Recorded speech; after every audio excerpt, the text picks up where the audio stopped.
Hello, everyone, and welcome back to the Digital Nomad World weekly series. I'm Becky, and I'll be your host. And today we're going to talk about being a digital nomad in your own country with my guest, Alex Castro. Alex, welcome to the show. Very good morning. How are you doing, Becky? I'm doing great. How are you? Very good. I'm working here in Polo Digital in Malaga, and it's been a wonderful weather today. Yes, and I have this beautiful view of Malaga behind me as well. I love to show where my guests are at the moment. So you were telling me when we were getting ready, it looks like I'm in Malaga more than you are, but you're actually in Malaga. Yeah, but who knows where we are, you know. Who knows where we really are?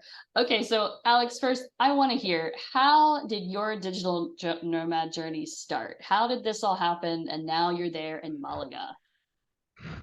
Well, the thing is, I was in a co-working space in Granada, southern Spain, and then I was a little bit bored. I was working hard for a long time, and I knew a girl from Holland called Brit Diamond. It was in 2018 in Topico Co-working Granada, and she was traveling in a caravan, you know.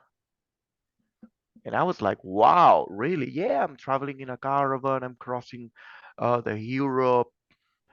And then she started to talk about this issue, about digital nomads and all that. That was kind of crazy. And I was very surprised about this concept. I didn't know anything about it till I knew this girl.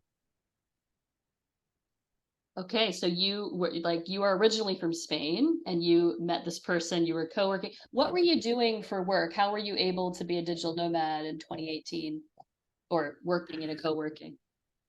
Yeah, well, I've been like I studied informatics and computer science, you say in English, right?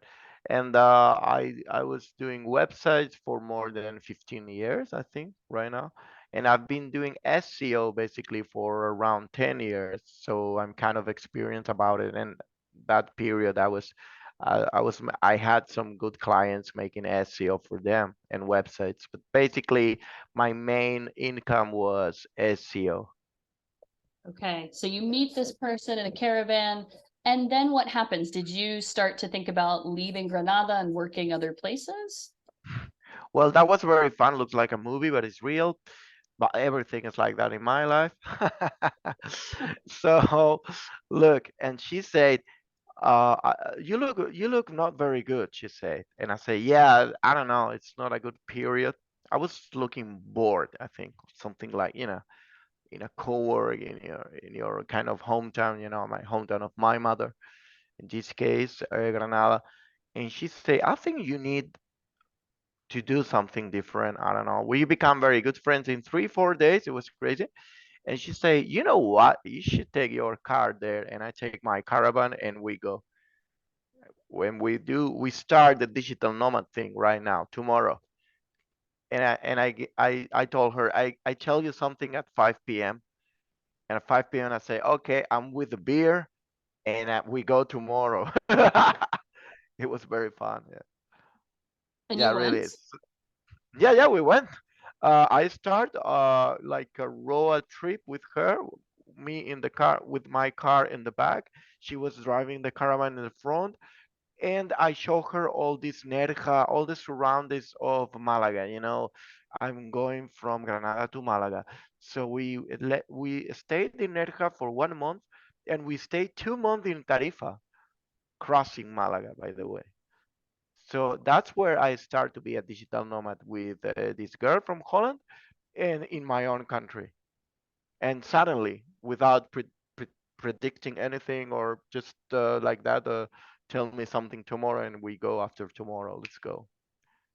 That's incredible. Now, you were in your home country, like you said, but I actually met you in Chiang Mai, Thailand. So I know there was a period of time where you were internationally traveling. You were doing the very classic digital nomad thing, crossing borders. So, what led you back to Spain? Because I know you've been there for a while now. Exactly. So everything is connected. After these 3 months with this girl with Diamond, I decide to do it internationally. and do the real digital nomad.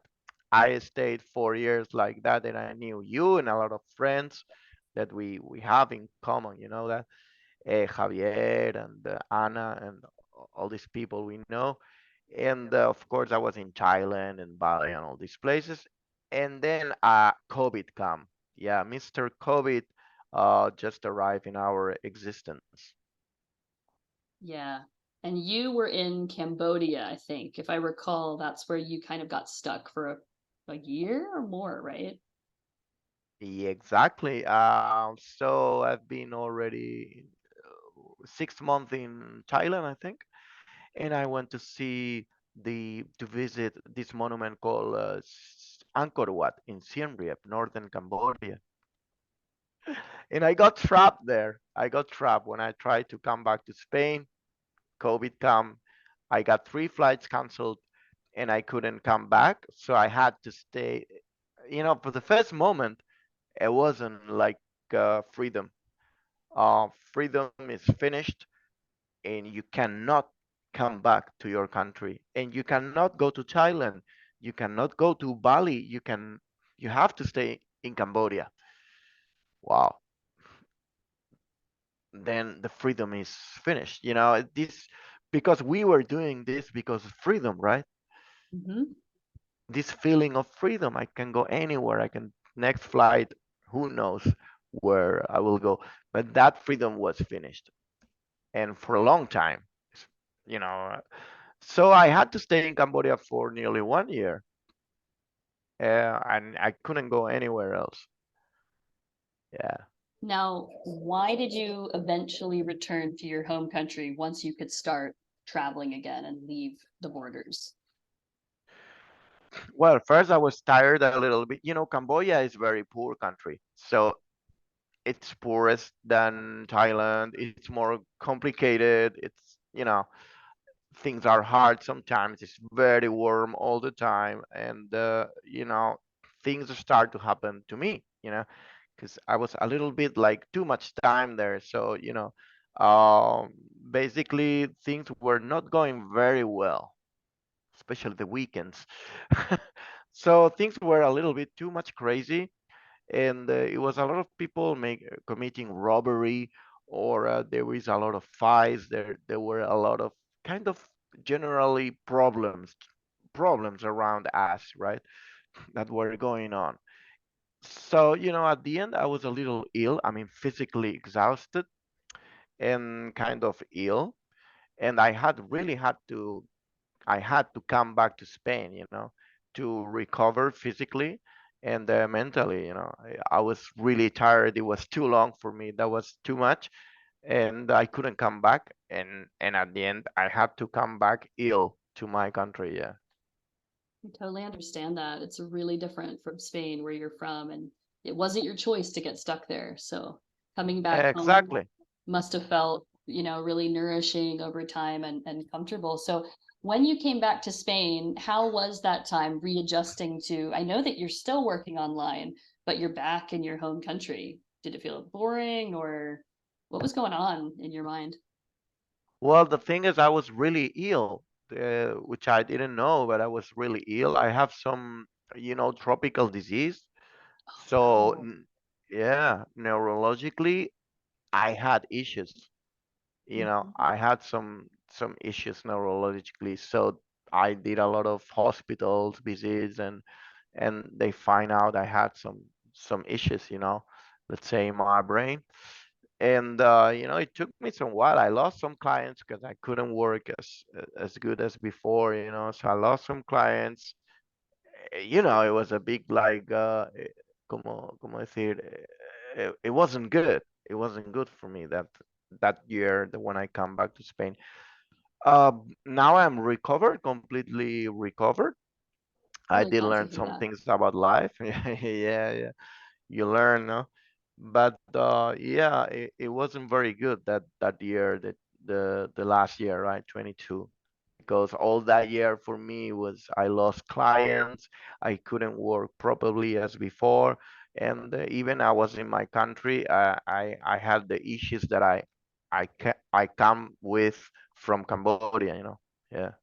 Absolutely. It had to be really, really good that you had a place. You could come to a country where you had healthcare that was really not, because when we go to Thailand or Cambodia, you're always on your travel insurance and I'm never sure how that works. And to get really, high level procedures that you need to recover, going back home is definitely the thing to do, I think.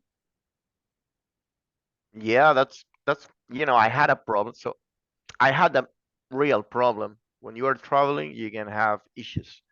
But when you have health problem, you have a real problem. Health problem is the really serious stuff. It's not a joke. Yes. So that's what I say to everyone, that it's a lot of time there. It's like you know him, Javier Barros. Um, he had an accident like 2 weeks ago with a motorbike, and I'm talking to them like Pierre, Cesar, Javier. We know a lot of people that stayed a long periods, right, in Bali or in Asia in general. Hmm. And I always say the same, like they don't really care about anything. You just flow, and you're living a bubble.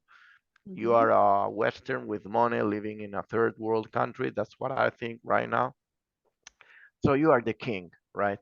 You are the king there. So everybody, you are like a superhero, right? You are a superhero till the day you have a real problem. So That's you true. realize, yeah, he told me, I realized I was alone. My family is far away. My real friends are, not there. I was alone in the hospital. I know that, Oh my to being goodness. alone in a hospital in Cambodia.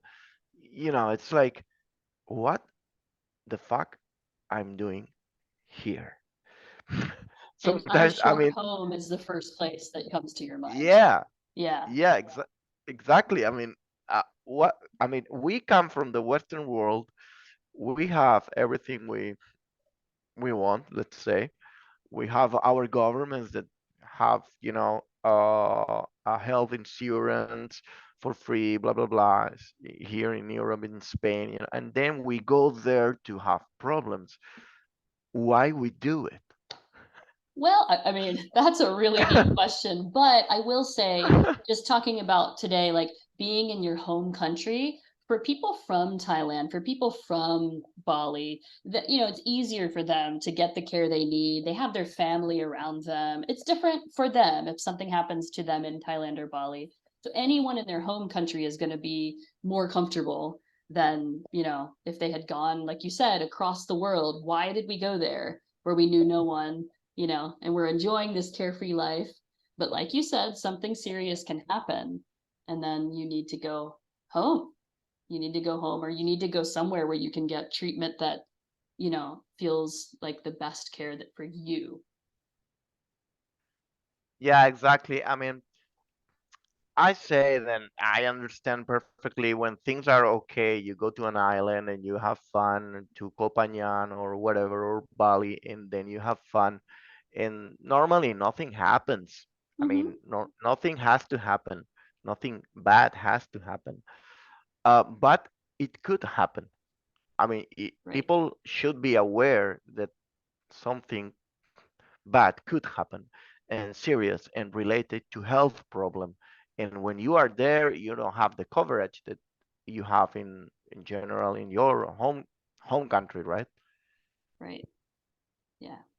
So you had to go back to Spain. Now I want to talk because I'm interested in this idea of like how being in your home country can help you as a nomad in that country. So first of all, would you say now, being back in Malaga, is any of your work that you do tied to Spain? For example, the work hours you're on, are you working with Spanish clients? The subject matter of your work, is it related to Spain? Is this one reason, if so, that you're currently in Spain? Yeah, when I come back, I realize I that's what I thought. I'm gonna take profit that I'm back to Spain to take advantage of what my country can give me. That's the when you've been so long time and you couldn't come back, when people don't give you the possibility to do something, you want to do it. When something is forbidden, you want to do the forbidden thing. So for the first time in my life, I wanted to do the forbidden thing, come back to my country and take profit of the things that my country could give me. So I follow a program. I start to look, and I couldn't believe how many programs that from Europe, from blah blah blah, where I'm from right now in Polo Digital in Malaga. All these programs that the European Union is trying to help entrepreneurs to uh, put venture capital in your project, to um, to put you in contact with professionals that can give you good advice in your projects, etc., etc. Right? So I follow a program like this one, 4 month and a half that I've been here. In fact, we're gonna finish this week, and I did learn a lot. I got a new clients from Spain because I knew a lot of people, so people bring to other people then clients. And then yeah, there is that's where you think this I couldn't do that in Bali. Uh, right? Your network is The rich government, in Spain. yeah, the government of Bali is not going to put you in this office and give you advice with professionals each week in events and things. I don't say the government of Bali is a bad government, of course. No, no, yeah. They will do it with their citizens, a lot of things probably, but of course not with us. We go there, and I think there is a lot of things to do in your own country that you can take advantage uh, to develop your business and your human being too. Now Sure. I want to give another example for people. I love that you made, can you tell me about your Spanish flamenco course? Yes, of course. I already had this project. uh, no, I create this project in Bali, basically. The web page and yeah, it was created in Bali. I had some videos from my friend, but the landing page was created in Bali like 3 4 years ago. And the flamenco guitar course is we teach flamenco guitar online. All right, so we have two levels: basic flamenco guitar techniques and the 20 styles of the flamenco. And we have our classes subtitled to English. Okay, we want to subtitle them also to Chinese and Japanese. But right now the product exists and we have some sales already, and it's in English. So the countries that are buying our course are, of course, Spain. The second country is Mexico. The third is Colombia. The fourth is United States, and the fifth is Australia. There's a lot of people that I think is interested in the flamenco guitar course. Yeah, I know that you had to go back to Spain, though. This is before COVID. You went back to Spain. You were filming and getting the help of a flamenco guitarist. And, it really, you needed to be home in Spain to get this done. And I'm sure you've had a lot more resources once you got back to Spain to keep building this site, but you're leveraging the culture of your own country. So people can do this anywhere they're from. Yeah, totally. I mean, that's what I think also is that from your country you can be international too. You don't need to travel all the time, right? Right. So yeah, and also I wanted to say that um, people that are traveling all the time, most of them, they have a problem. A problem. Yeah, that's what I think after all these years. That Oh, they have a it's problem in general. Like, very I think they have a problem. Of course, we have our family, which is not silly. If your mother, that my mother is telling me, you're escaping from yourself, Of course, you thinking, no, mother, she doesn't understand me. I just want to know the world. I want to Mhm. know everywhere. I want to go to all the deserts and all the mountains and all the seas, and I want to take 1,000 million flights to everywhere in the world. But at the end, it can get boring too, because that is your new, uh, you know, uh, Normal. That's your new normal thing. Yeah, yeah. your new That's your normal new thing. routine. You've created a new routine, even if Ex it's going around different yeah, countries. Yeah. that's what I think. Even when it gets your routine, your problems come to the surface again. It's you in another country, but at the end, it's the same. So it's somewhere coming back home. Um, maybe it's also interesting to find out what happened. Yes, I could see that as an advantage and a disadvantage. I was going to ask you about that, like the different benefits and drawbacks to being back in your home country, especially with that history as an international nomad that you had. But yeah, you no matter where you travel, you can never get away from yourself, right? So when you go home to your home country, you got to start dealing with yourself, right? And seeing your family, dealing with the family issues. Yes, that happens. Yeah, I saw a lot of people that, in fact, after talking for a while in 3 beers, they have some family issues, and they are probably escaping a little bit, right, from family, from their reality in their own countries. So they now in Bali, or they are in Thailand or in Mexico, or whatever, right? But after, maybe it's more interesting facing your problems in your country, Yeah. and after facing them, you travel again. But just don't escape, because it's not going to be useful. Do you think that you have improved your relationships with friends and family coming back this time? Yeah, definitely. Because this time was a hard one. It was like, it was very much like, we told you, blah, blah, blah. And I had to sit down with them because it wasn't a joke what happened. So we had to analyze this very seriously. Yeah, sounds like you've been through a lot, but I can tell you've had these new opportunities coming. You also are a musician. And just as we were preparing for this interview, you told me I got to play music for someone's video game the people that I met in this co-working space. And I think making a video game is something that is difficult to do when you're traveling all around the world. So maybe this opportunity would not have happened if you hadn't been in your home country, staying there for a while.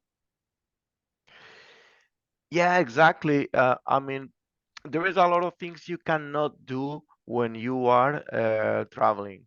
There is a lot of things. For example, I write down a little bit, and I don't know if I found it now, but one thing is a couple or a family. It's not very easy when you are traveling each month or each 2 weeks.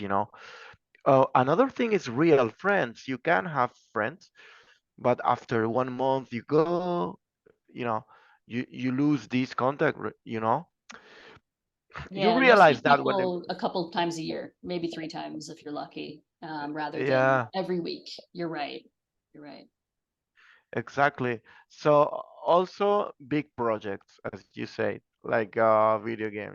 It's hard to do a big project or something like big, if you don't have this contact, and you don't have this environment, solid environment, where there is an office, like here now, and there is people from a long period of time doing something specific with a with a focus. Yeah, Mhm. and that sometimes is diffusion, too much diffusion, like not focus in the digital nomad world. Each one has a little business, keeps on earning money to keep on traveling. But as I saw, I didn't see a lot of people making big things in this world. I saw more like middle or small, projects, that can give you some money to keep on traveling. I think these things aren't impossible, like traveling with a family or having a big project. It just is going to be more difficult, I would say. There's more management of the admin to move and find the next place, I would say, and the diffusion, like you said, that comes with that. Yeah, I imagine like Bill Gates as a digital nomad. I think it will be hard. He'd find comfortable places to live and, he'd have a staff helping him. That's important. But yeah, you're right. It'd be hard as a one-man team doing it. So I'm But I curious. love it. I love digital nomad. I'm not Me too. criticizing. Like, yeah, No, we don't I want to know. make people just quit the idea of Yeah, this yeah. lifestyle, but knowing the realities and the things that you're gonna like trade off as you go around the world.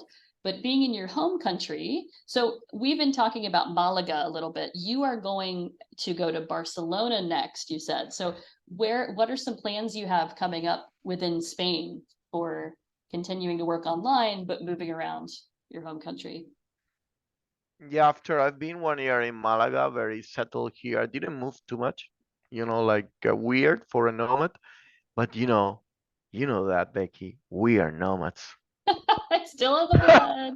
We've done it for years yet, but it's okay to stay in your home country and move around. You don't have to just get on the plane across the world if you don't want to. Exactly. And look, you can move in your own country.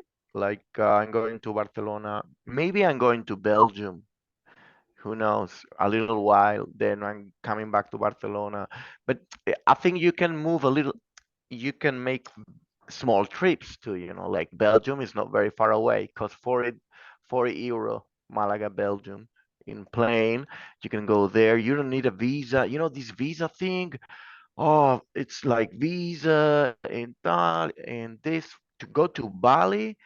It's kind of it's not easy. You have to do quite a lot of things to get your visa, to get your extensions, to buy your tickets because there is nothing. It's very far away, and so it's normal, right? But you can keep on going like a kind of small digital nomad, like making more like tiny, right? Something Yeah. like that. I just Yeah. thought of this guy that I met in Hoi An, Vietnam. He was American and he'd been living with a family there for about a year. And I asked him every month because the typical Vietnamese visa right now is only 30 days. Every month this guy has to leave the country for at least a day Yeah. or two. And the admin of that, like the disruption to his life is like, and the money, it's something to think about with visas. Last day I was talking to Tony, that I think you know him. And yeah, that's the normal conversation of digital nomads. I have to move somewhere because the visa is over, and then I'm looking where. And I talked to him, and I say I think Langkawi in Malaysia, and he did like it. But then I thought, oh my God, I'm so I'm so okay here in Malaga right now. I don't have to It's a think beautiful about. place. Yeah, that's in the background. That's great. And you don't have to think the next month I have to move somewhere in another country because the visa is over. It's wonderful. Yeah, so we're hearing a lot of benefits, but also, I mean, do you ever plan to travel internationally again as a nomad? I think Nomad is Nomad, as I told you. And after, for me, each one is in a different universe. I feel it. I can stay 1 year very good in a one place, but I get after 1 year, start to feel bored. You know that feeling. After 1 year, I need some change. But I don't think I need that change of going to the other side of the world. I can make another kind of change. I can just go here in the mountains, just with my bike. Talking really, really.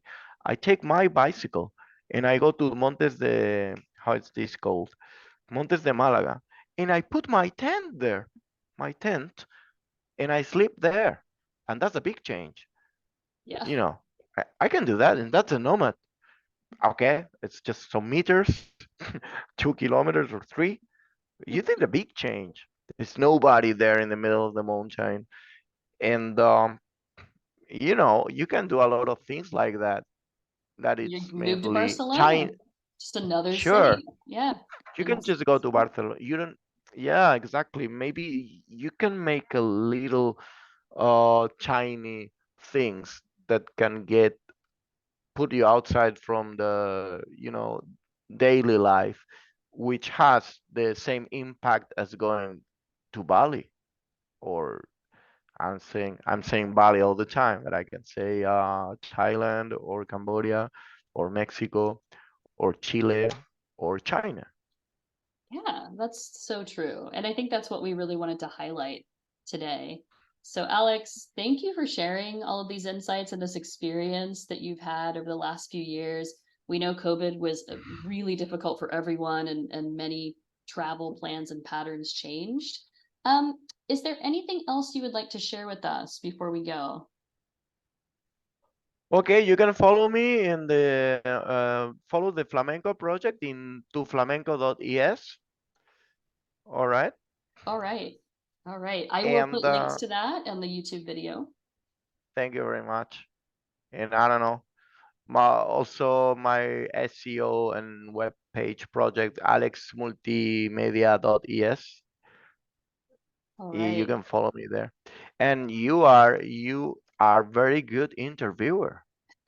Thank you, Alex. And I hope Really? everyone enjoyed this conversation today. I think a lot of people are thinking about working more from home or remotely and being able to just move in their own country. So hopefully they got some benefit from this. And thank you, Alex, for this interview today. Thank you to you, Becky. You look wonderful and your background is amazing. Thank you. Bye.